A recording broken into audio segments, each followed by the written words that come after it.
Welcome to the Rockwell Strongcast. This is episode 429. You're currently being sponsored by Eternal Nutrition. Let's see what happens next time. Thanks. No problem. No problem. He's been practicing that for a couple months now. I have a voice for radio. Or is it a face for radio? I'm not sure. Dude, I'm already sweating. Just yeah. Thanks for tuning in on the next podcast. The one thing I realized that we never really talked about in detail was balance point. And we've talked about it a little bit, just, having Rob and Ben on and just like little bits and pieces. But since Ed is actually here, I figured it'd be kind of a good time to talk about like how it originated, how it became what it is, and then, how it's evolved, I guess. What are we, almost a year in? It's about a year. Yeah, it'll be a year in February. Yeah. Yeah. And it's changed a lot, like I feel like several times even in just 1 year, which is cool. But it originally, we might have talked about some of this stuff on the podcast, that you were on like a while back. Yeah, that was like, 3 years ago? But, I think Balance Point sort of originated just from, all the years of your training, like if that wasn't there in the first place, this would never be an option. And then I think it kind of grew from you and I training together and just liking a certain style when we're on the mats, our friends. Yeah, definitely was. I mean, there's been that personal connection for the last, what did you say, 10 years? Yeah. Yeah. And it's just grown from there.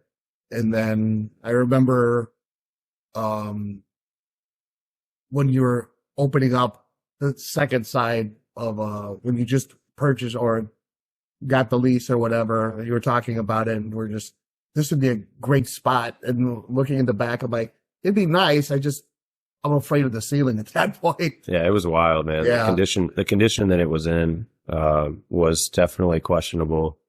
But it's like one of those things where we're kind of stubborn people, Oh yeah, definitely. So, but yeah, and it kind of started, slowly at the other academy, and, Bill at some point had kind of mentioned to us that it was something we should think about down the road, and we kind of started mulling it over a little bit.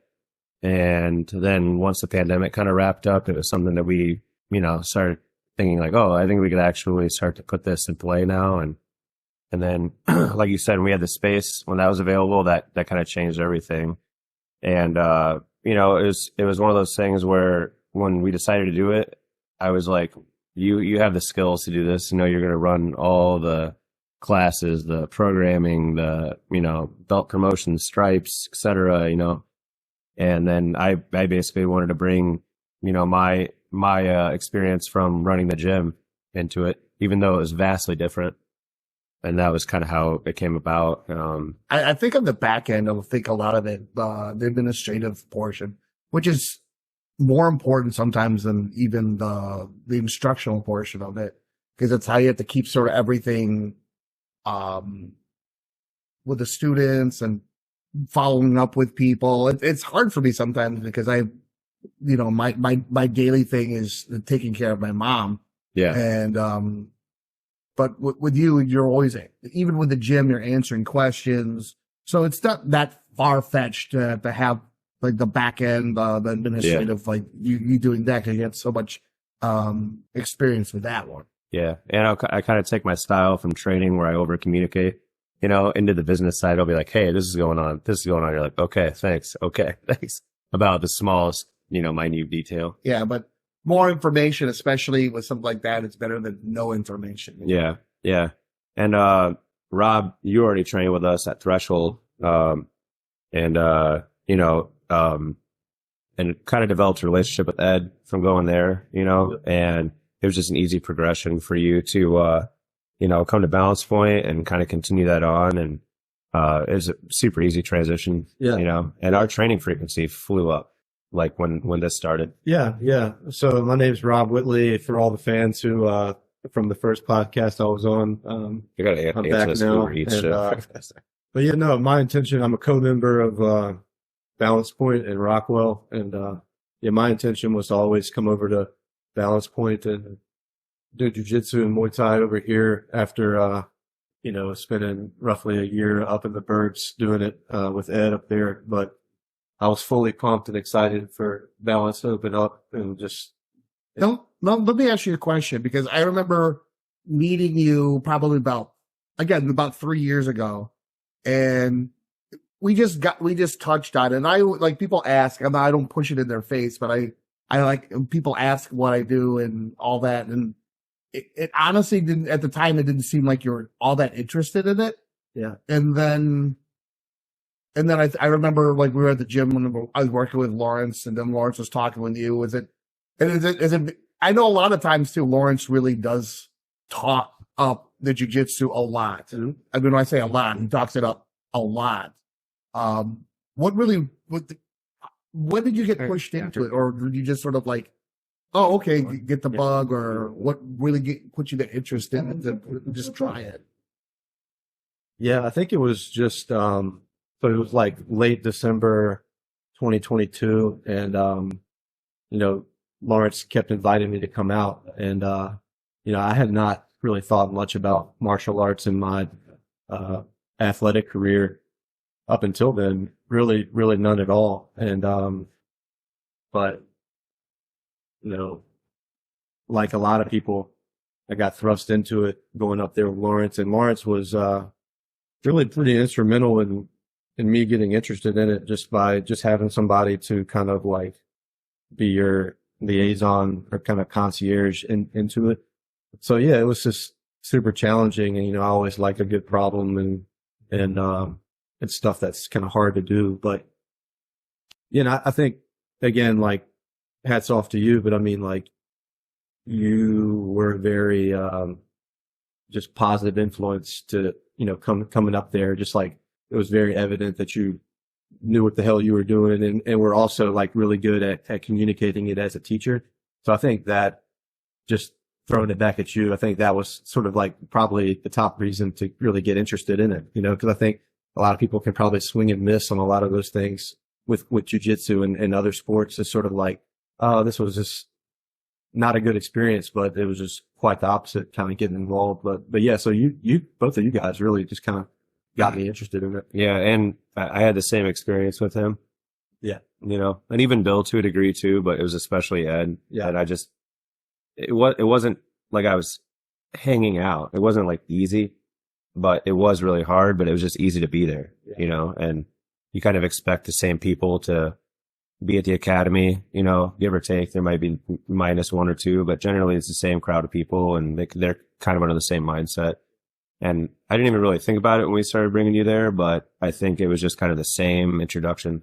It just repeated again, And I know you brought like a lot of people kind of around in the past, and so I knew I was kind of like part of that mix, and kind of part of me wanted to just buck the trend of people falling by the wayside with it. Yeah, part of me, because I kind of hinted at that. Yeah, or I was aware of it a little bit, but so.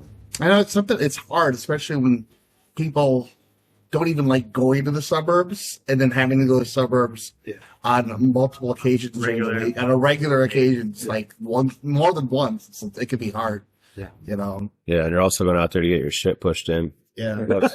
Most likely. So you sit in an hour of traffic and then get choked out, have to sit in an hour of traffic to get home. We're going to have more bad days than good. Yeah. A lot to talk about on the way back and into. Yeah. Oh yeah. I mean, honestly, part of the reason that there's your breakfast sandwich. Thank you.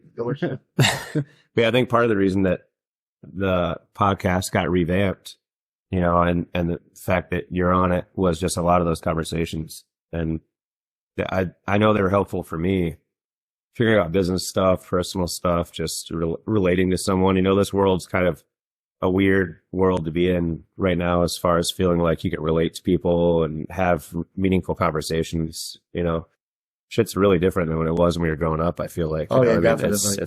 We don't communicate the way that we used to communicate. So anytime I can get a chance to make that a regular thing in my life, I mean, it's a huge priority to me. And honestly, that was probably half the reason that we drove out there. Yeah. As long as we did was because of that drive out and drive back. Yeah. And, Yeah, not to get too lovey-dovey, but yeah, I could sense you were kind of showing me something that was very special to you, Yeah. and I really respected it. So Yeah. Yeah. Yeah. So Now with you, Ben, I mean, you started with us when the academy opened. Yeah. And you have prior jiu-jitsu experience. Like, how did you get into jiu-jitsu? I actually wrestled. So I wrestled in high school, all 4 years, and I loved that experience. I love the grind. And then I had a couple like starts, like fits where I would have like 6 months of jujitsu, get injured, do another 6 months of jujitsu, get injured. So I've never had like a full year of like any really consistent jujitsu. So I can shoot double leg takedowns. I can do pressure from the top, but never really spent any time in a dedicated space. I think I'm really excited about this because a big change here is like I'm already going here consistently. I'm already lifting. So it's just going to some place, going to a gym that I'm already going to be at and getting extra sessions in. So, I mean, unfortunately, I hate to say it, but like the convenience of it being connected to like the gym that I'm already going to is like a big factor in terms of like my ability to like consistently go here. Right. Because if I had to, unfortunately, like, you know, if this was threshold and I had to like get to the suburbs and I don't have a car, like the logistics are just going to play out to where I'm not going to be here. Yeah. Unfortunately. Yeah. Yeah. And you were already lifting here, with Katie on your own, you know, and so I think you already had the like ability to deal with, you know, it wasn't so much like the discomfort of it or the challenge of it. It was just more like you needed the right people or the right location. And, Yeah. you know, the people that, you know, it's like we don't really put a lot of pressure on people to be here regularly, but I think that everyone knows the vibe is right here. That's a big part so of it. Too. That's sort of the requirement is like there's an under layer of everyone knows if you're going to be here, it's going to be cool. Yeah. And so I feel like that puts a sort of unspoken pressure on people to show up. Yeah. I as an instructor, like, I would love for people to be there on a regular basis, but people don't necessarily live regular lives. And the whole idea of having to make it mandatory for you to come in when 90% of the people are here because it's a hobby. I'm not training world champions. It's not like their day jobs to come in and train 5 times a day, Yeah. you know, and then do another workout, like strength and conditioning, and then, you know, go to a wrestling class. We're not at that stage. And I don't know if we'll ever be at that stage where we have people that are like at the professional level, where that's their job is grappling. Yeah. So I have to make it to the point where it's like accessible to people, you know? And another question about that, what do you think is like a barrier? I mean, we do reach out to the community. We're out with other people. People were brought in from that aren't necessarily a part of the gym, but a majority of the members of Balance Point are members of Rockwell as a gym. What do you think is like a barrier from the other members that they don't try jiu-jitsu or they don't try the Thai boxing, in your opinion? I know one, and I have a friend. I'm trying to get him out here, but he's told me like, "Hey, I'm not comfortable with people touching me," and that's just something you have to respect. It. Oh yeah, jiu-jitsu is not for everybody, and like being in close proximity to people, you know, for whatever reason, people are uncomfortable with. So I think that's a big like barrier that you're never going to have. Like a huge percentage of the general population is going to try jogging at some point. A huge percentage of the population is not going to try jiu-jitsu at some point. To some extent, it's always going to be a niche sport. Yeah, in terms of like the crossover between like lifters and jiu-jitsu, I think we made a joke about it before. It's just like the barbell doesn't try to choke you out. You know, like I mean, front squats. Sometimes. front squats. Okay, front with the exception of front squat. But, I mean, that's a really tough question. I mean, I would say probably the people who are, I mean, I could be completely wrong about it, but those who are sort of like worried about get physical, someone else may not be the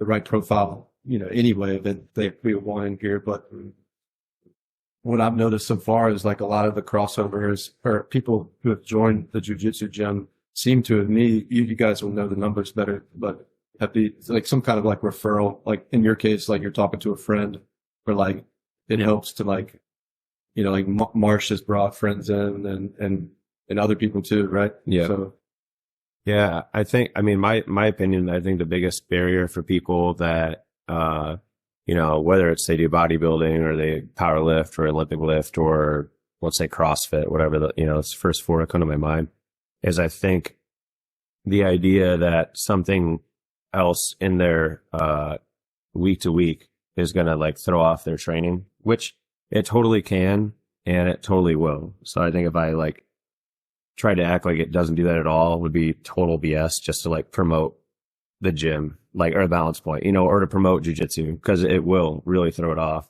But the real thing is that it may do that in the beginning more often, but if you're smart about how you approach it, and then for me, it's 90% mental. I have to think a certain way every single day to be able to do lifting and jujitsu, day to day, week to week, month to month.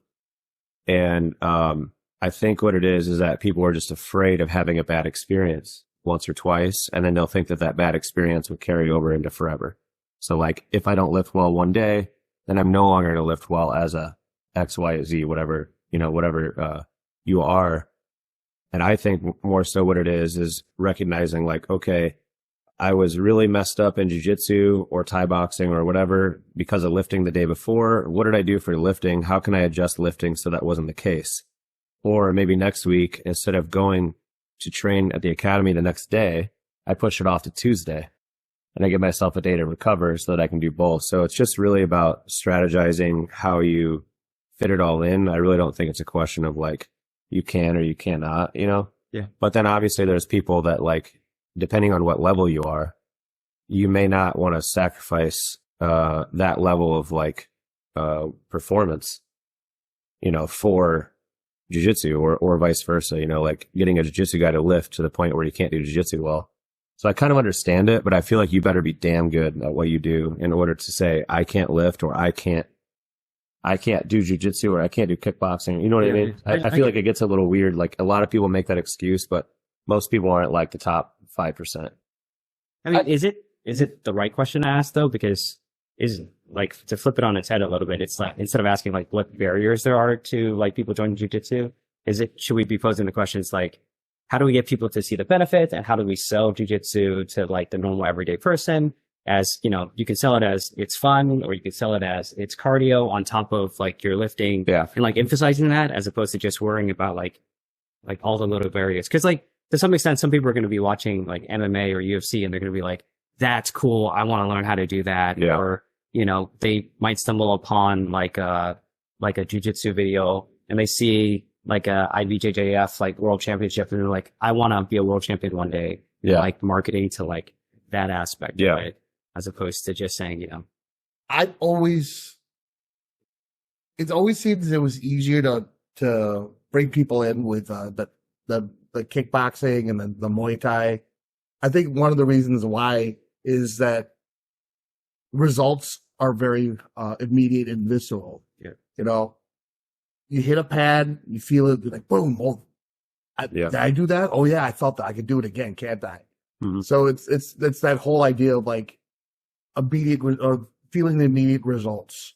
Mm-hmm. Whereas I think with the jiu-jitsu, it's especially when people first start rolling, it's like I learned a move, I can't get that move to work, and this guy is on top of me who's getting this move to work, and it really sucks. Yeah, and it's pretty hard to find someone that doesn't know how to hit something. Yeah, or kick something. It doesn't mean they're going to be striking well or like kicking well, but everyone knows how to do that. Yeah. And most likely can do it immediately. It's common in jiu-jitsu to maybe not get a submission right for 5 years or 10 years. Or, yeah, I mean, that's very true. It's embarrassing to say that. Oh, don't be embarrassed. I mean, can you show me this armbar again? I know you've shown me 20 times. Can you please? No, but seriously, like I didn't have a decent leg triangle shown for 15 years. Yeah. And I'm just now like figuring out like ways to make it better for myself. But wild of a statement that I'm like, imagine if you took surfing lessons and the surf instructors like just keep doing it. Maybe in like 4 or 5 years, like maybe you'll find click one day. Like that's a wild. You'll stand up on the board like, about a half a decade in. It's like you'll be able to surf if you just keep doing this for another 6 months or so. That's a wild statement. Can you imagine saying that to like a med student too? And be like, just keep on do what you're going to do as a surgeon, and maybe you'll get it. Maybe you'll be able to do it, you know? Powerlifting is kind of like that though, with, you know, learning how to do a barbell squat the right way with actual weight on it. You know, I feel like a lot of people go to the gym and just run through like the circuit machines, you know, that's working out, that's lifting. You might be able to do some dumbbell stuff. It's pretty approachable. You know, it's pretty hard to do a dumbbell press wrong for the most part, you know, but I feel like powerlifting, the requirements are really hard to, you know, learn how to do a low bar squat properly, you know, or a sumo deadlift, you know, like. Yeah. Most of the people who lift at a pretty high level, like, they're doing stuff in a very technical way, you know, just like it should be with jiu-jitsu. Like, you know, it may not look like, let's say like the squat, for example, like to the layman, it looks like they just go down and back up. They're just like they're probably doing like 30 things in their head, you know, that they've learned through muscle memory or whatever. That takes a long time to figure out. But yeah, I think in terms of like attracting the right person, like somebody who can, or like that's going to be a good member of either place, you know, it's somebody who can, think a little bit long term and then like see the value and, in the difficulty of how long it takes to pull these things off. Like how many other things are there in life that you could say like surfing or jiu-jitsu where it's just like 20 years, you know, maybe you'll figure it out. Yeah. Or 10 years, you get your black belt, and that signifies that you kind of understand the basics. Yeah. And Pretty much. Yeah. The question to you, is I was just, doing a hike the other day. We hiked up a mountain, and I tend to like, do these parallels in my head. I'm like, oh, this is kind of like, jiu-jitsu, hiking a mountain or whatever. So there's a summit, right?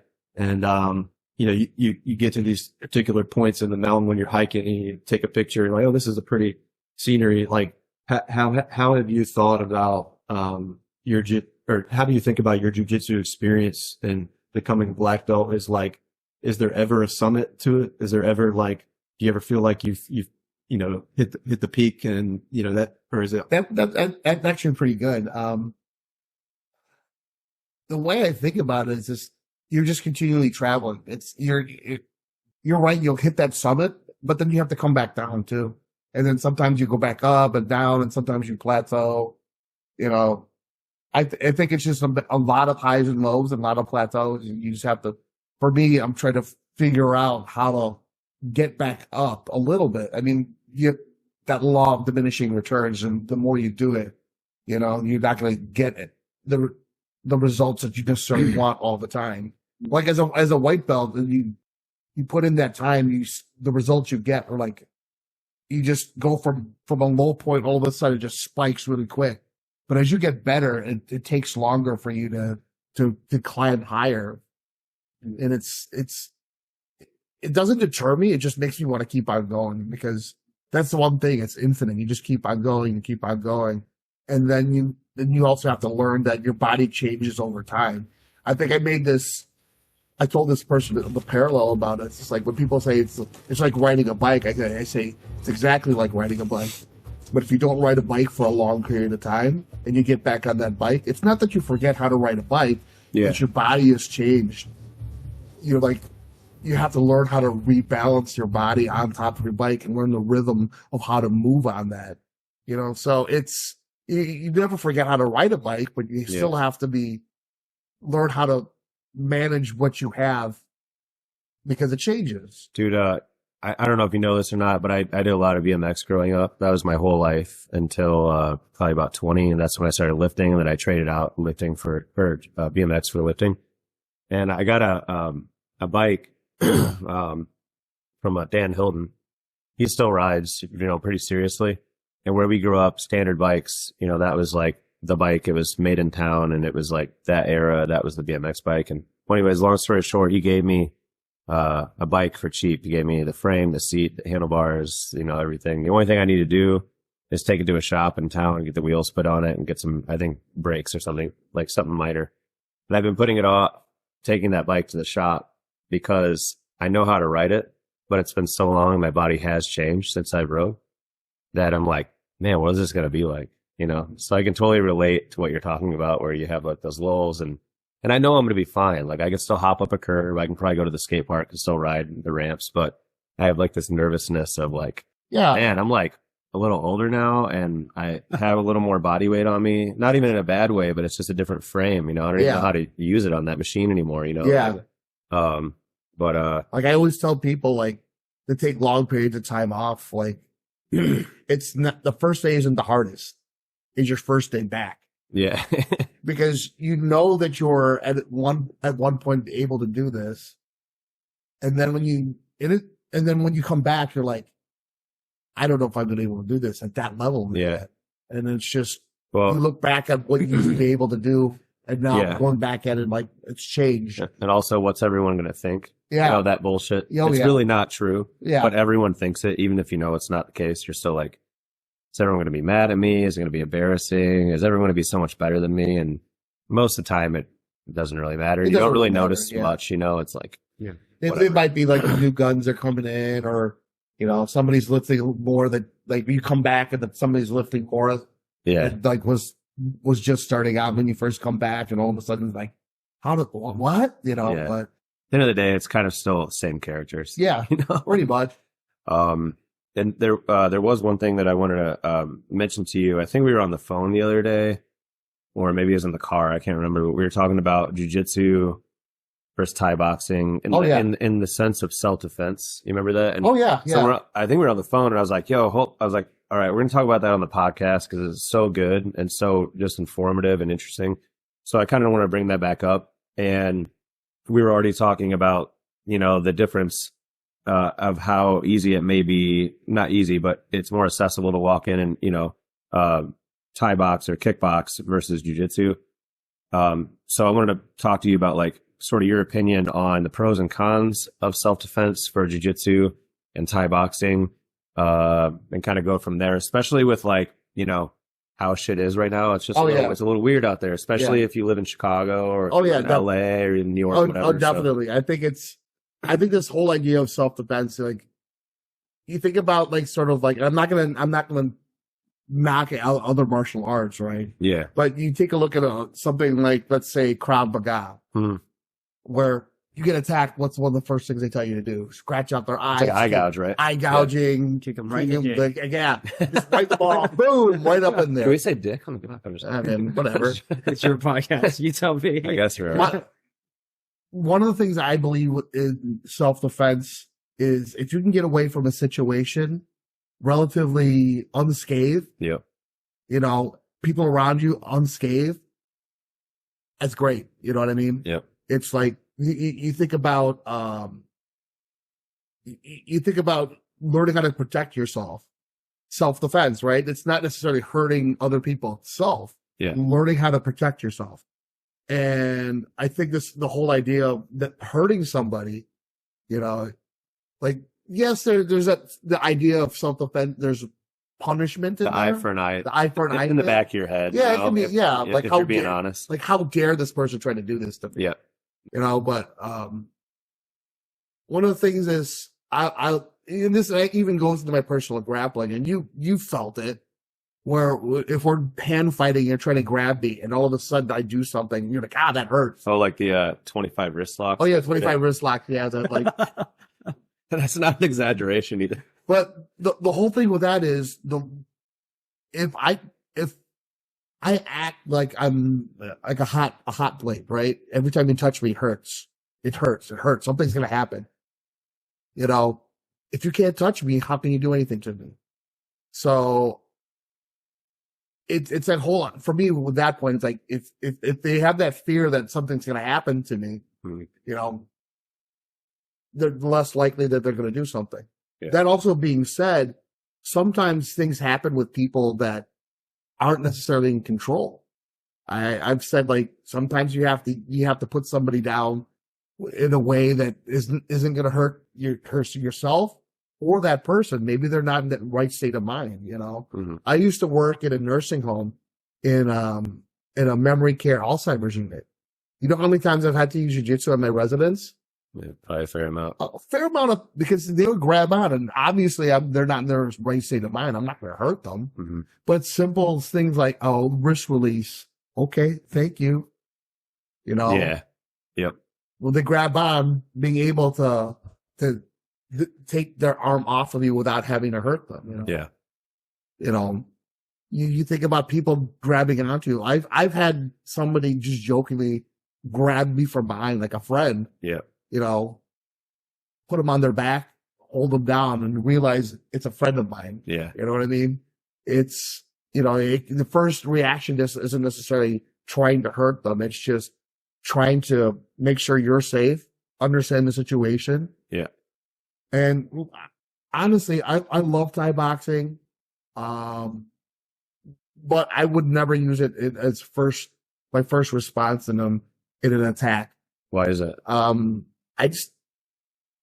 The whole idea of like with the striking is I am going to turn something off in you. I'm gonna, whether it's, you know, basically we were at some Thai boxing fights yesterday, and you see some of these guys like swinging for the fences, like they want to turn off your consciousness. Yeah. They want to put you to sleep.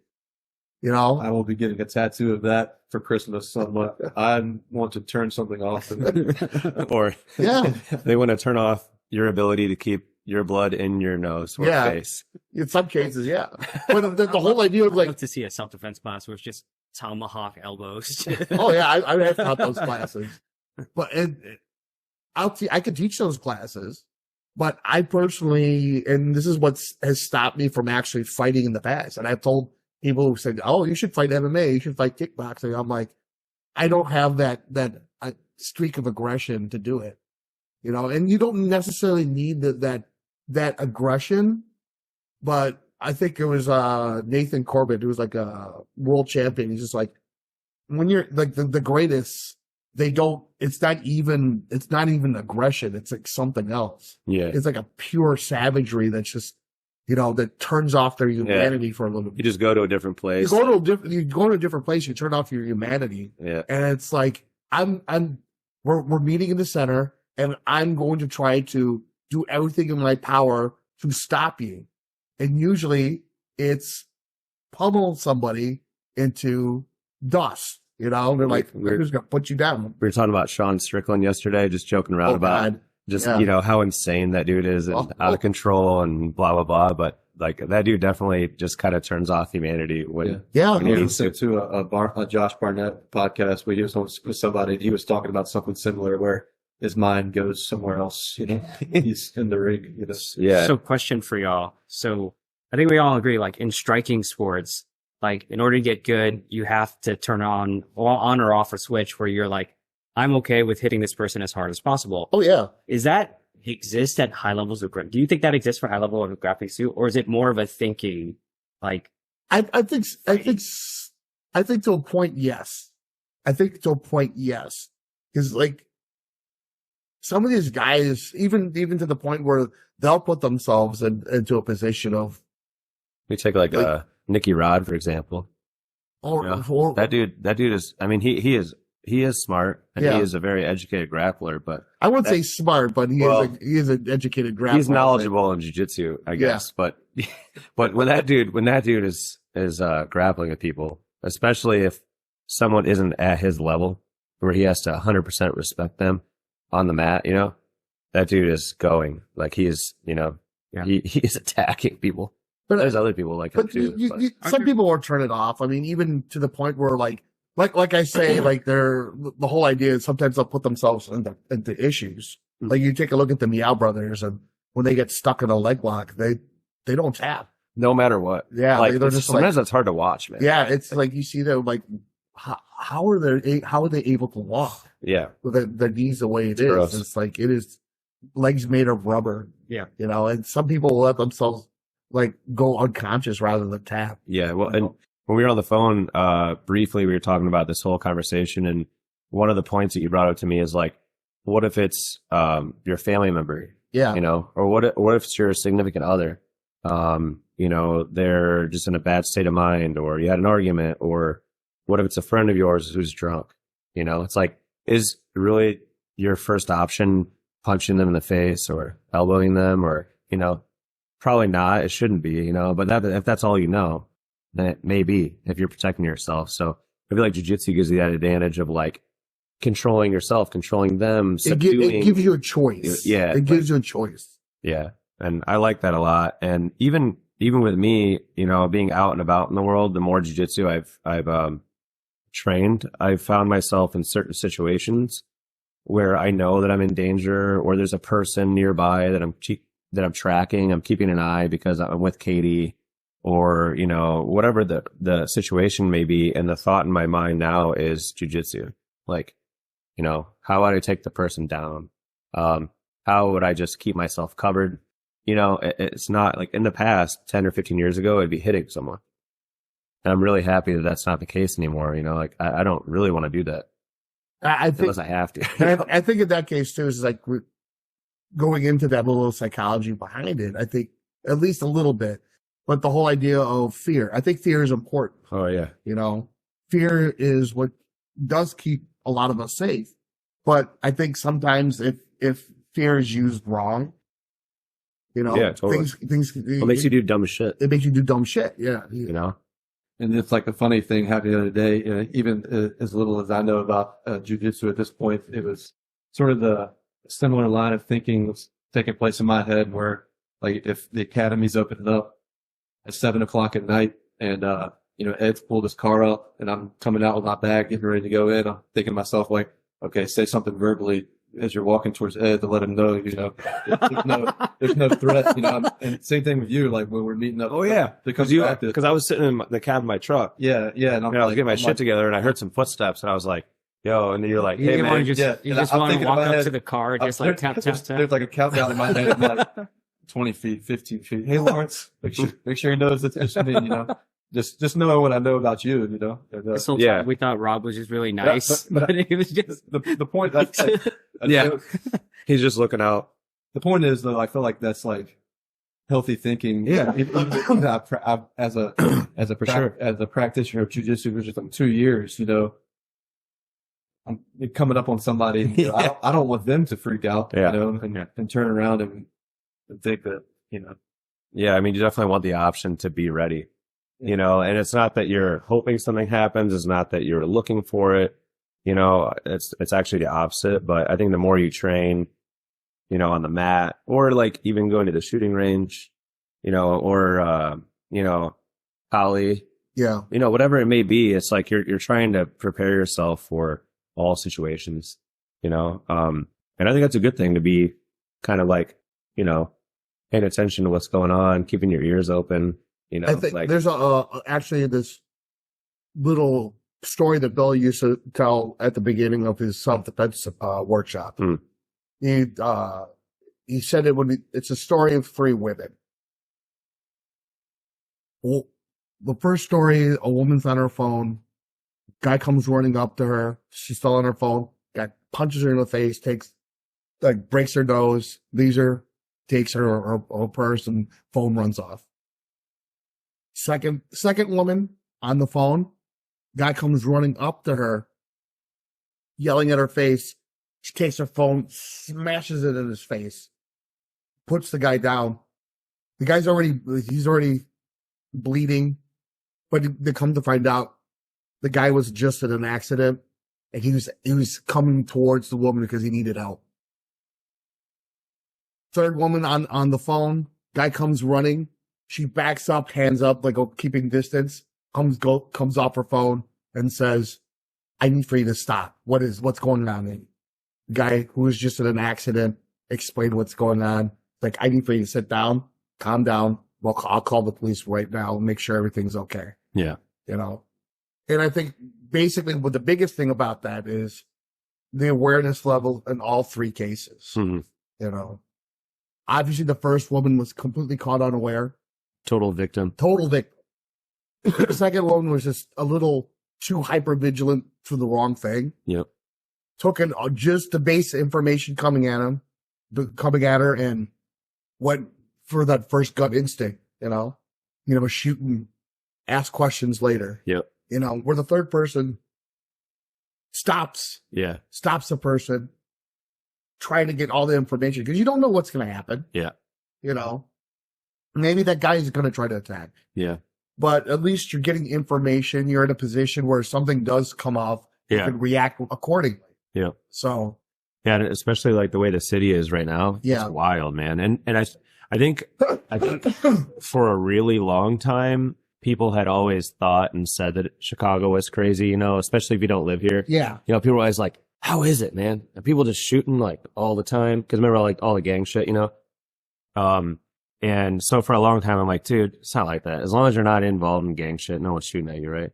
And then shit just kind of like evolved and kind of snowballed, and, you know, the pandemic and, you know, everything that happened after the pandemic. And, you know, now like carjackings and robberies are pretty common, you know? It's like super common. I think it's like 1 in 100 or something like that, like for the population of Chicago, or, you know, whatever. I don't know the statistics, but yeah. Yeah, I heard something like that. But anyways, it's a lot more common, and it's very possible, especially depending on how you act when you're out and about. If you're not paying attention, you're on your phone, you're sitting in your car with the headlights on and just, you know, chilling on the side of the road, like it is pretty probable. That day I was coming up behind you to say hello because we're meeting, and I said, you know, I got close enough and I said, hey, Lawrence, how's it going?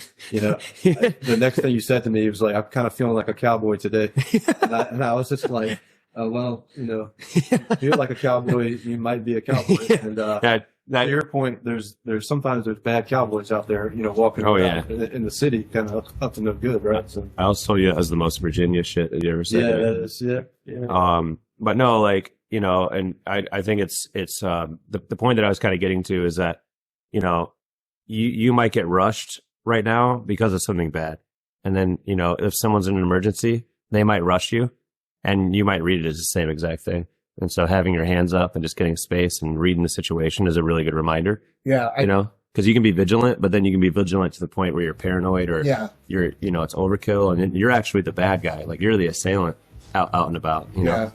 I always tell people, like my students when I'm doing things, I'm like, you know, space is time, time is space. Yep. And it sounds science fiction, but it isn't. It's just, the more space I have, the more time I have to assess situations. Yeah. You know? Yep. And when I was at Threshold maybe last Tuesday, and we were doing a bunch of wrist releases and a bunch of just like general self-defense, and then we were doing some wrist locks.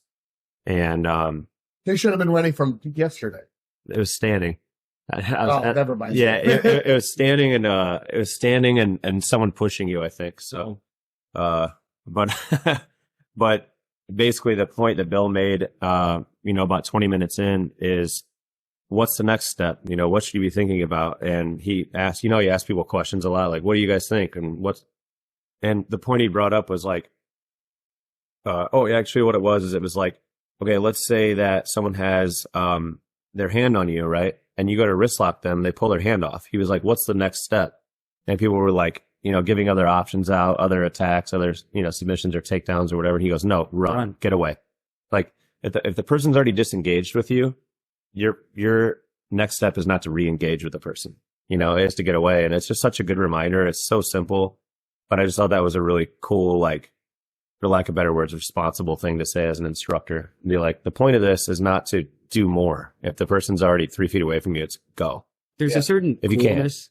I think there's a certain coolness to thinking about like how I'm going to knock somebody out, or how I'm going to throw them on their heads, sure. or how am I going to do all these things.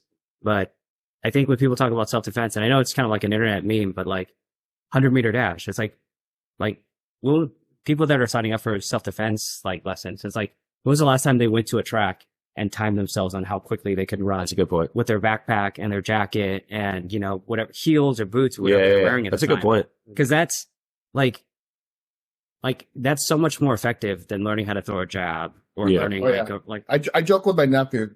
My nephew is 14 years old. He's done jiu-jitsu in the past.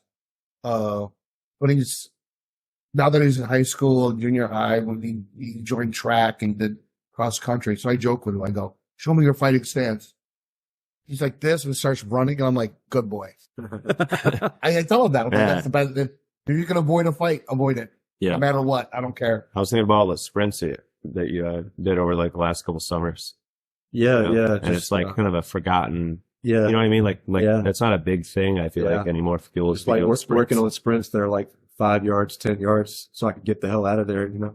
Yeah. I like the hot plate analogy. I'm not sure I've ever heard that from you before, but you tied that to self-defense, right? Oh, yeah. It's like, if they know that something's going to hurt, they're not going to touch you. Yeah, it reminds me of like in basketball, sort of like if there's like a really good defensive player, like they don't like to your point, it's sometimes it's not as sexy as like the offensive score, but like if the defensive player's like really shutting down somebody, Yeah. you know, and like this guy's supposed to be scoring 30, 40, 50 points in a game, and the guy just can't, you know, it just reminds me of like the defensive element to it. Yeah. It was like Dennis Rodman and Jordan. Yeah, like Robin. Yeah. And unfortunately, we live in Chicago and the Bears. I mean, what have they been known? What have they been known for in the past? I mean, their defense. Their defense. Yeah. They shut teams down, or at least they did. I don't know. Yeah. I actually have a Chicago Enforcers shirt underneath this, the XFL team. Oh, I saw that. Yeah, and my goal has not related to jiu-jitsu at all. My goal is to one day make that related to jiu-jitsu. I wear the Enforcers shirt. Yeah. Maybe got a future mat enforcer here. Oh God. Yeah. Rob, new guy, drop in, messing with the white belts. You're right Rob, get in there. I remember hearing stories. Pedro Sauer, red and black belt, like 7th or 8th degree. Can't remember, but he used to signal for the academy when somebody came in. They were like wrecking shop and like hurting people. He'd tell the enforcers, which was everyone else. He'd just be like, "Hey, everybody, I want you to introduce you to my friend Ben. I want you to treat him okay, all right, guys?" And then that was the go signal. that was the go signal. Like when Professor Sauer just like would stop class, pat you in the back, and introduce you to everyone else. Yeah. And then that's when everyone's like, "Oh, you want to roll?" Dude, that's a very like mafioso. That's There's some really funny Reddit threads on like mat enforcers, whether like people will ask like, "Do you have a mature academy?" and stuff like that. And the responses are really, really interesting. Somebody be like, "Yeah, he's 5'5", 130 pounds," or you know, like it's not. I think honestly, I think gyms. It's a little bit of an outdated thing. I think with the people in our gym, we don't need one. No, everybody squats 400 pounds. But everyone's cool. But there's two types of enforcers. There's the small enforcer and the big enforcer. The small enforcer are usually used for the people that don't believe that jiu-jitsu works. You could be that guy, Ben, maybe. And then the big enforcer they're usually reserved for the bigger people that are hurting people in the gym. And that's when you stick the big enforcer on them. I have unfortunately been a big enforcer in the gym before where I've had to put people down. I think you've enforced each one of us in here. I just love You've the been concept, enforced, right? Calm down. Relax. The concept is so interesting because I haven't really come across anything like that before. You know, I mean, anything else I've done. I think the funniest instance of me being an enforcer, we had this one guy, and you know who I'm going to talk about here. He was like a former gang member. What wound up happening is we were rolling, and he started talking talking shit behind my back, saying, "Oh yeah, like I almost had Ed," and I was just basically just messing around. I wasn't going 100%. So the next time I rolled with him, and I didn't hurt him, I just put him in side control the entire round and did not let him move. I literally did like with little effort just hold him down. He's like trying to struggle the entire time. And I'm like, nope, I'm not going to do anything. It's going to be the worst round for you because not only is it uncomfortable, but it's going to be boring. Dude, I was pretty fresh white belt still when that dude was around. Yeah. And anytime I rolled with that guy, I was like, I'm going to have to hurt myself today to just make sure that this turns out the way I want it to. And those were like the most messed up I've ever felt walking out of the academy. It was because it would almost be a fist fight without like serious blows. Oh yeah, dude, yeah. He would just do whatever it took to win, man. It was gnarly. I was telling you before we started the podcast, we were talking about that funny motorcycle story. Yeah. Because your birthday was yesterday, right? So, No, it was last month, but we're doing something. All right. Well, anyways, yeah. You're going to tell me these things. oh, you're right. Damn, birthday, could have done a birthday roll. Yeah, that's for true. you, man. Damn. I didn't think about that. Well, maybe we'll do that, I guess, down the road. But you gotta take everybody's birtday when they join the academy. Yeah. Like, what's your birthday? Yeah, put a survey sheet out next week. Put your birthday down on this list. The attendance will drop off really I'm hard. sure they'll be. At least they won't show up on their birthday. So yeah, but anyways, we were talking about riding because we have some plans after this. We're gonna go to it's like a restaurant or is like a what? No, it's like you show up and they have like game hosts and they'll like host games for like parties. Yeah. I'm gonna get some food on the way there. I thought we were going out to eat. No, Shit. I think there's gonna be snacks and stuff. Yeah, we can make something up. Anyways, I was joking around with him, and I was like, he's like, "Yo, can I ride with you?" I'm like, "Yeah, we're gonna go to my house, get my motorcycle, and you can ride on the back." And he was telling me that he had like a motorcycle or a moped story from when you were in Vietnam. Yeah, so we were 10 years old, so born in Vietnam, immigrated to the U.S., never went back to Vietnam. I think I just straight up think we just didn't have the money until I turned like 10. So in Vietnam, you just get so used to being like, used to being like 3 or 4 people like on a moped. That's something you're completely comfortable with. So one night, my dad was like, "Don't go out tonight. Just, relax and hang out here." And my uncle snuck into my room and he's like, "Do you want to go get ice cream?" And I was 10, right? So of course I said yes. Hell yeah. So we went out late night Vietnam, got ice cream. And then on the way back, they're like, "Would you like to drive the moped?" And in Vietnam, like, and I'm sure in the Philippines too, it's completely normal to see like a 9, 10, 11-year-old kid driving a moped. So they load up into this moped. I think there was like 3 or 4 of us and I'm driving. And what I didn't tell them was at this time, I didn't even know how to ride a bike, but I was like, yeah, moped should be fine. I'm sure as a Vietnamese boy, this is completely intuitive. This will be fine. It's intuitive. So we take off at his moped. I'm like, "Hey, look, this is completely fine, right?" And then I have to take my first turn. And all I remember is hitting the ground and bouncing off this side of my body. Oh. And all I remember is just as I skittered, right? So we get up and it's a mess, right? It's me, my uncles, my cousins, like we're all on the ground. And my uncle gets up. You, your uncle, and your cousins? Yeah, they were in the back. No, they were in the back. They were all my passengers, right? I was just thinking it was you and your uncle at first. No. So my uncle gets up and he goes, "We're gonna lie. We're gonna lie. You weren't driving, right? You weren't driving. We're gonna lie." So we came up with an elaborate lie that we got hit by a drunk driver in the middle of the night, and we go back to the family house, and there's like 20 of us there, and we lied to everybody, right? And I remember, and there's a picture of this. So they bandaged me up. I got yelled at for leaving because my dad was like, "See," and he's held it over my head for like decades now. He's like, "See, remember? When you don't listen to me, this is what happens. I told you not to get out." He's like that Asian guilt, right? Mm-hmm. Like, so I remember the Tai Chi. Yeah, Tai Chi. The morning afterwards, with me completely bandaged, and the moped completely wrecked. My dad was like, "I want you to stand next to the moped with all your bandage, and I'm going to take a picture of you, and I'm going to use this to remind you this is what happens when you don't listen to me." Dude, I want to see that picture. Is it still around? I think we scanned it, so there's like a digital copy somewhere. So Yo, and I'm going home for Christmas. So that needs to be a shirt of some type. No ice cream. You didn't get the. No. We got the ice cream. we did get the ice cream. It was on the way back when we crashed it. Yeah. That's all that matters. Haven't been on a moped since. We're gonna have to change that, man. No, it reminded me too, and I almost told you before the podcast. I have a kind of a dumb motorcycle. Well, not a motorcycle story, a dirt bike story. Myself, which also involves crashing. Mm-hmm. I don't know where it came from. I think one of the kids down the street from where I grew up had a dirt bike or something like that. That's what inspired me to get one. I think I was I don't know, probably 12 or 11 or something like that. I have no idea. Yeah. But I had mowed a bunch of lawns with my dad, and I had some of my own contracts in the neighborhood that were like people's lawns that I mowed, and I think it took me about 2 summers. Were you collecting every time you did it, or was it like a monthly subscription? I think it was every mow. Yeah. You didn't trust them on credit? No, bro.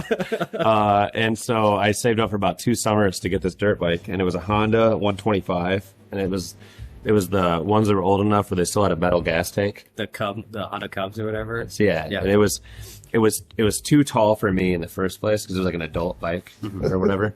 So whenever I got on it, I have to kind of like use the sidewalk or like a rock or something like that to kind of get on it. And then if I actually got it like riding, I'd be fine. Yeah. But then like stopping, I had to like find a tree stump or like, you know,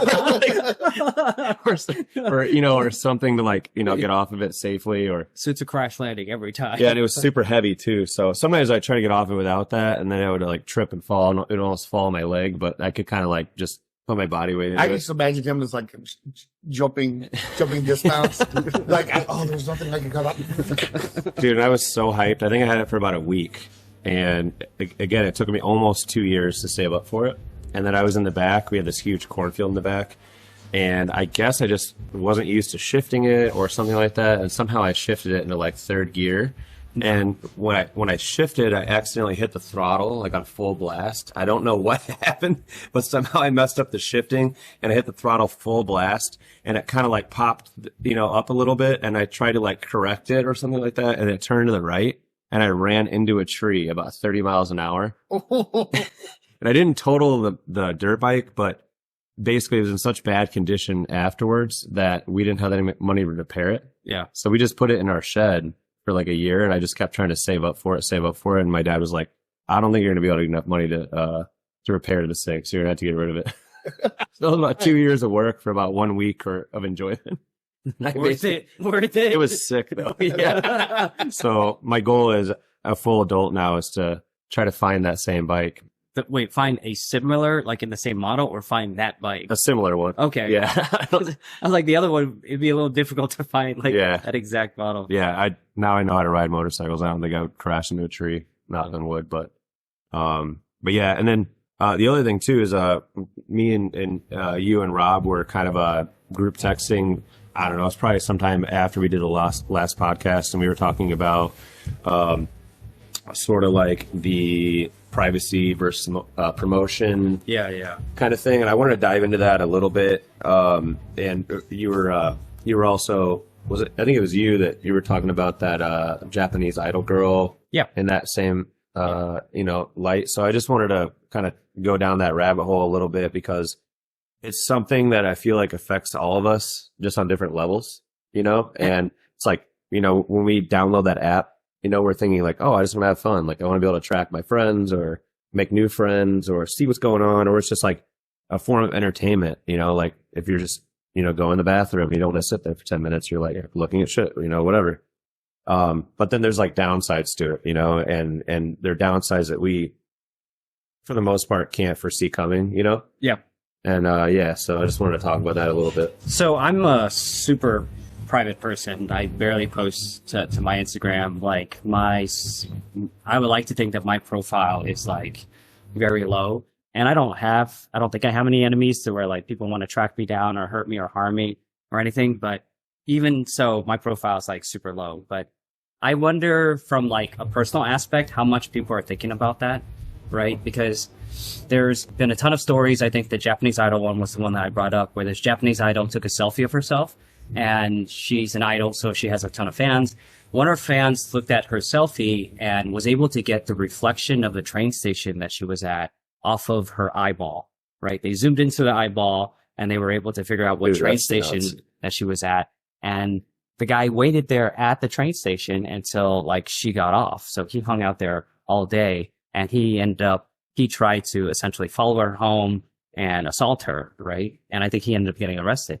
But like, that's the world that we live in today where we're sharing a ton of information, right? Like when we go on vacation, people love to post vacation pictures, but that's a signal that says, and people may not have their profiles private.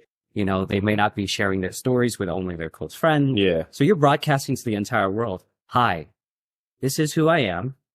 This is who I am, and I am nowhere near my house. Mm-hmm. And if you own your house, then there's a public record of, most people don't put their house on a trust or in an LLC or something. Most people just buy a house and they're just happy to have a house. But there's a record of, when you bought the house, what the address is, and now you're telling the world, not only do I own this house, I am not here, right? So if they break into your house, like you might not be able to respond until you get back from vacation. So that's how I think of, and there's a lot more that I think about, but I want to get your thoughts because you guys own businesses, right? Like you guys to a certain extent, you have to promote, right? You have to post information about your business, about yourself, about your business model, about your clients who you're working with. And so I wanted to get your thoughts on like how you think about it. And it's like, when you make a decision to post something, do you have it like in your risk, do you have a framework of, I am posting this because I might get a reward out of this. It might be good for the gym's publicity. People would learn about the gym, or people would learn about this event. But do you think about like, oh, if I'm posting this, I'm giving information to somebody who might want to hurt me, or might want to hurt my business later? Yeah, my thoughts real quick on it. That was an influencer, right? That Yep. eyeball. Yeah. So like the way I think about it is, the world. So we live in a world where for both individuals and businesses where the incentives are for positive reward too high, or for them to sort of take a very private approach to it. Where I think like the way you or me do it, it may be more like counterintuitive type thinking, where I feel like people run this calculation in their head where they're like, oh, yeah, I want to post for the social cloud, or post for the dollars and figures that might come my way for that. And so I feel like, it's just sort of like nature of the beast and like the social media companies. So I feel like the other thing I think is that people care about their privacy, but then also don't at the same time, where like a lot of times people will do something like preference falsification, they'll sort of like act like they care, but then like they post a lot, and they post revealing things a lot. So it's like a whole kind of cocktail of stuff going on, I think and the United States doesn't have like privacy laws. So there's nothing like if Facebook or if Google is asking for you for a certain amount of information to make things convenient for you, whether it's like, hey, you don't have to create a new login for this website because you can just use your Google login. People are going to do that. But what that creates is like a single point of failure, to where if your Google account gets compromised, it's not just your Google account, it's everything you've connected to as well, Right. your Facebook and everything else. Yeah. And it doesn't just extend, to your online presence, because your Google account is how you control your thermostat now. It's some people's security systems are Google, Yeah. like your front door, some people, they have smart locks on their door, so you don't need to have a key around. That shit sketches me out Yeah. so hard, man. Like we have a friend. She doesn't live here anymore, but she lived here for a while. She had a smart lock. Yeah. And You take a strong magnet to those things, Yeah. and they'll pop. and we house sat sometimes, dog watch sometimes, and I told Katie, I'm like, just the possibility of infiltrating this lock, is so high. You ever seen? From like a tech standpoint, or even just like physically just damaging the door, there's just, there's a lot of options with that shit. I want to get your answer, but real quick, Yeah. have you ever seen one of those flipper devices now? I think Katie might have told me about that, but maybe it's not the same thing. But So it's not anything new, but it's the packaging that's kind of revolutionary. Essentially, there's a flipper device, and it'll read RFID, it'll read just different type of signals that are going on. Mhm. And if the system is outdated, or if you haven't appropriately turned on your encryption or passwords, then what it can do is it can actually read the Bluetooth or the RFID signals, and then it can replay it. So you can use it to figure out is that the shit like in airports, or is that something different? No, Like it's just a handheld device. I'll bring it up. You're not talking about charging I've port heard of shit, stuff right? like that. Yeah. So what you could do is you turn on the flipper, you have it in read mode, and you just wait around to where somebody is like key fobbing into their apartment. Oh, And then you can just have the flipper device replicate like that signal and just Wow. play it. 'Cause I've heard of stuff like that, especially with cars. Yeah. Like people just wait around in parking lots and Yeah, and they'll read that signal. Yeah, They'll read- yeah. And they'll replay that signal. no, the thing I think Katie was talking about is the airport charging station. Oh, the USBs, yeah. Yeah, so they put like a what is it even called? Like it's like a Like a USB reader, simulator like a reader reader, or something yeah. like that, and then they track like your information off of the reader. Like, it's almost like a what are those things called? Those little sticks. It's the flash drives. yeah, it's Flash almost drive? like it's like a flash drive living in the charging port, right? Yeah, Something like that. yeah. There's a ton of, and I don't want to dive into that too much. Yeah, I wanna yeah, get- yeah, I want to get your thoughts. But Yeah. there's a ton of different ways to compromise like physical devices, especially if you're plugging something into your devices. But I want to get back to you and you about your thoughts about like, because you have to, you own a business, you have to promote it. Yeah. Right. It's weird because partially I have to be thinking about my image as, you know, as a non-sketchy person. You know, because it's I don't know why that's so funny. no, because this whole thing, you have to have a persona. Yeah. Part of my persona is that this is who I actually am. Yeah.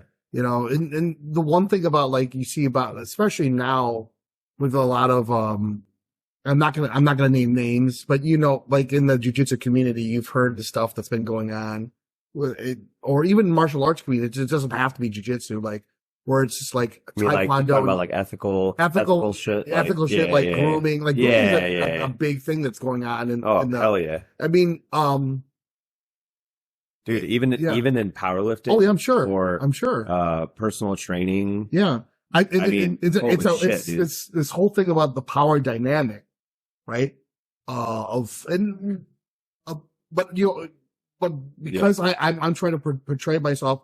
And the thing is, I portray myself as a real person because that's who I really am. Totally. You know, at the same time too, I can't show certain sides of who I am. Yeah. Because it's like, as a business owner, one of the things that I'm trying to sell is my personality. Yep. You know, I'm trying to sell who I am because I used to think the product sells itself, but it isn't necessarily the case. In this day and age, not necessarily. Like it does, but then you need other elements in conjunction with the product and you being a good person who has character and a good constitution. Like that only goes so far. The information that I give you is, as far as like what I'm selling, it's part of it, but it's also like, how well do I get along with this person? How well are they able, like, who are they as a person? Because like I say, like, I'm really big on lineage and representation. Like, I want to represent everyone that's giving me the information in a correct way. Yep. Which means the people that are under me, I need to set an example. Yep. Because I need for them to represent me in the same way. Yeah, and it can be messed up either way, right? Yeah. So it's like if there's people above you in their lineage that decide to do something, you know, off at some point, you know, in their lives, then that's all jacked up. Or if they did something prior that no one found, that's messed up. Or if it's people under you, right, that you haven't brought up, you know, in your community the right way, then they can jack that up for you. Yeah. So it just needs to be managed on all ends, you know? Yeah. So that being same thing for the gym. Yeah. Same thing with Rockwell. So I mean, I know you've had issues with image problems in the past. Not that it's bad, but it's just how people are talking about you guys. Oh, for sure. Oh, without a doubt. And to my answer, and I would say this has been true since even when I first started personal training clients, even before Rockwell. It's obviously changed over the years when I decided to start Rockwell and even Balance Point to a degree. You know, there's certain ways that I like to present myself on the internet because of Balance Point. You know, like how do I want to market myself or Balance Point or Ed? Yeah. And I also had to think about like what I'm putting out there also affects Ed now because we're kind of anchored to each other in that sense. You know? Oh, that's It's you know, and it's not like, you know, again, I don't think I'm doing anything weird or sketchy, but it's like also like, I'm no longer putting out Lawrence and Rockwell stuff. Now it's like Lawrence, Rockwell, Balance Point, Ed, maybe even the trainers at the gym, you know, like, I mean, but yeah, like when I first started personal training, right, I had a hard lesson that I learned early on where I gave all of my clients, every bit of myself, information, you know, my thoughts on things I like, you name it, you know, and then I found out really early on that if you open those floodgates, there's going to be lines crossed there. You know, people will tell you parts about their personal lives that you don't want to know, you know, or their preferences will say, I'll just keep it PG. You know, I don't want to know about that shit. But like, if you talk too much or if you're too open with them, you know, that people will take advantage of that. I learned that early on as a trainer and had to nip that in the butt. And now I do have really good relationships with my clients and we talk about all kinds of things, but there's like certain like borders that I have set up that compartmentalize my life and my personal life. That doesn't really allow that to get crossed anymore. And it's been much smoother sailing since then. And, you know, since Rockwell started, I had to learn, several hard lessons, putting too much information out there, traveling, like even if something simple as like someone knows I'm out of state, they may act differently in the gym because they know that I'm gone, Yeah. or if like, I'm gone and several of the key members are gone at a meet somewhere, they know that there's no one really here to police the gym. Like that was something that happened early on. And then like, even in the last, say 4 or 5 years, I used to write a lot of information about what I thought on my Instagram posts. Sometimes it's about training, sometimes about philosophy, sometimes about personal things that I'm going through. And then, this thing happens and this thing happens. And then you start to realize you're like, okay, well, I can't put that out there like that anymore because this was bad for me or this was bad for the gym. And I had people come up to me and say, hey man, I really liked it when you wrote a lot of information on there because it was a lot for me to take away, whether that was technique or mindset or philosophy or just how to stay positive, And I've really curbed that over the years because of those experiences. But after like curbing it to the point where I was putting nothing out, I've tried to come back in the last year or so and put out things that I think are helpful, but not putting me in a bad position or putting the gym in a bad position. Yeah. And I think part of that was I had fun putting all that information out there. And then part of it was also like, you're marketing your business, you're showing people what you can do for them and what's available and the services you provide and things like that. So it gets weird. One of those things, like I have to consider like my personality and my persona almost two different people, even though they're the same person. I have to think about how people perceive me and just be like, okay, this is how much information I can give that. Because if I give too much, then then they can use that against me, like you said. Yep. And I can't. There's certain lines that I have to keep firm to on that, Yeah. Because I have to keep it professional. I mean, like I've always said, like on other things, like you don't shit where you eat. You know what I mean? And that's the mindset I have to think about when I'm putting out information, when I'm putting myself out, because I have to put myself out there. Yeah. But at the same time, I have to really think about what it is I'm putting out there. Yeah. So, okay, I know we're close on time. But Sure. I just want to throw out this hypothetical. Sure. Right? How does this change if you win the $1 billion lottery tomorrow and Balance Point can turn into a private invitation-only gym? Yeah. Does all of this change? Do you? I would never want it to be an invitation-only gym. I would never want it to be an invitation-only gym. You mean behaviors too about what you put out and shit? I meant like if you weren't worried about the business and, you could do whatever you want because you had resources or backing or whatever. Yeah. Would you change what you post? Would you change like the content of what you post and like the information that you share? Or is everything the same? I still think that how I approach it would be the same. Mm-hmm. I think it's just because, again, even though I'm not worried about the money, I'm still like, the way I think about it, money can be made and it can be lost, but it's something that comes and goes, and you have to deal with that one way or the other. Your name, though, on the other hand, it's something that you can. It takes years and years and years and years to develop a personality, to develop a reputation. This is actually something I learned from my mom, because my mom has, in her industry, she's known to be a straight shooter. She's been known to be very ethical. She's known to be an advocate for her clientele. She does nursing home management. No, she does nurse placement. Nurse placement. Okay. She's Gotcha. we're working on, and I've been working with her on that. Is she a recruiter? Yeah. In a sense. Yeah. Okay. All right. Cool.